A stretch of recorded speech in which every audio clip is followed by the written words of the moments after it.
Welcome to The Explainer. Today we're going to dive into one single idea. And this idea, it challenges pretty much every single book you've ever read about success, about discipline. It basically says that the how you do something, it doesn't matter. Not really. All that matters is the why. We're always told there are these multiple paths to achieve our goals, right? But what if that's all just an illusion? What if every single great accomplishment in human history was powered by the exact same thing, just one single driver? Sounds kind of crazy, I know. All right, let's get into it. So, to get started, let's look at a pretty classic framework. It comes from Indian philosophy, and it lays out these four main ways to find your purpose, your personal truth. And it's a model that, honestly, a lot of us have probably come across in one way or another. So the idea goes something like this. You can find fulfillment through knowledge, like a scientist, or maybe through action, like an activist out there changing the world. There's also devotion, like a spiritual seeker, or meditation, like a monk. These are supposedly the different roads you can take to get where you want to go. Okay, but here is the really radical idea we're digging into today. What if these categories are just flat out wrong? What if they aren't paths at all, but something totally different? Right. And this is the crucial point. These paths, they're just what it looks like to someone on the outside looking in.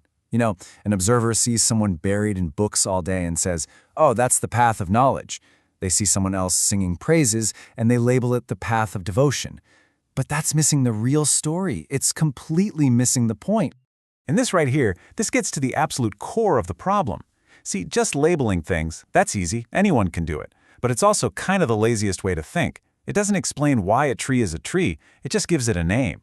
To actually understand something, you need one single, powerful explanation that ties all these seemingly different things together.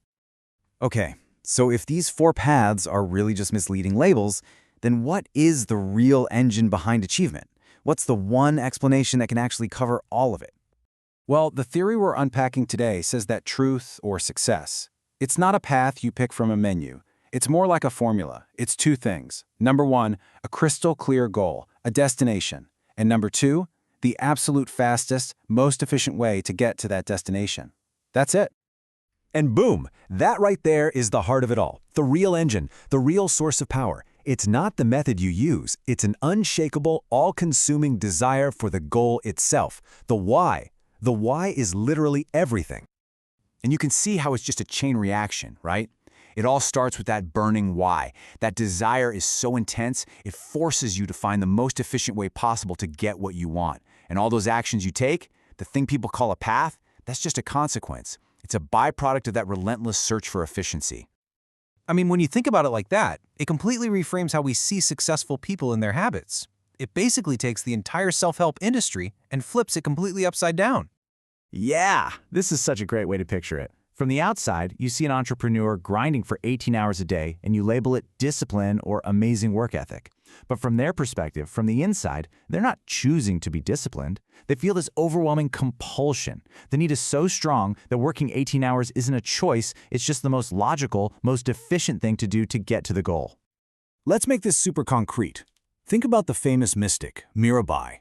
She's always held up as the classic example of the path of devotion, right? But her goal wasn't devotion. Her goal was Krishna.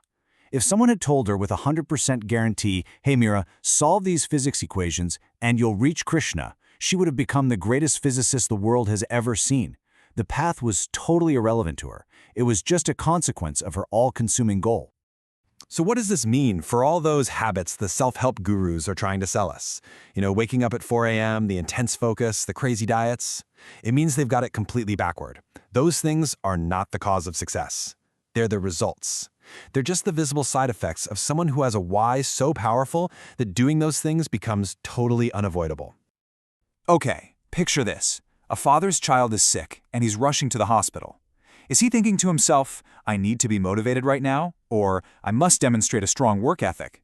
Of course not. The goal, saving his child, is so critical, so absolute, that his body and mind just automatically switch into maximum efficiency mode. Every single frantic action is a direct consequence of that one powerful, desperate why. So what's the big takeaway here? What does it all mean when we stop looking at the path and start trying to understand the destination? This really brings it all together, doesn't it? The lesson is this. Stop obsessing over the how. Stop worrying about the tactics, the life hacks, the discipline. Instead, the only question that matters, the only one you should be asking, is why. Your job is to find a goal so important, so fundamental to you, that the how just takes care of itself. It becomes an inevitable consequence. But this leads us to a really deep, kind of tricky, philosophical question, and this quote nails it. We can do what we want, sure, but we can't want what we want. Think about that. Where do those deep, all-consuming desires even come from? We don't know. It's a total mystery. You can't just wake up one day and decide, today I'm going to want this thing with every fiber of my being. So, I'm going to leave you with this question to chew on. Look at your own life. Look at your habits, your discipline, the things you consider hard work. Ask yourself, are these things you're forcing yourself to do? Or are they the natural, unavoidable consequences of a goal that you absolutely positively must achieve? The answer to that question? Well, it might just tell you everything you need to know.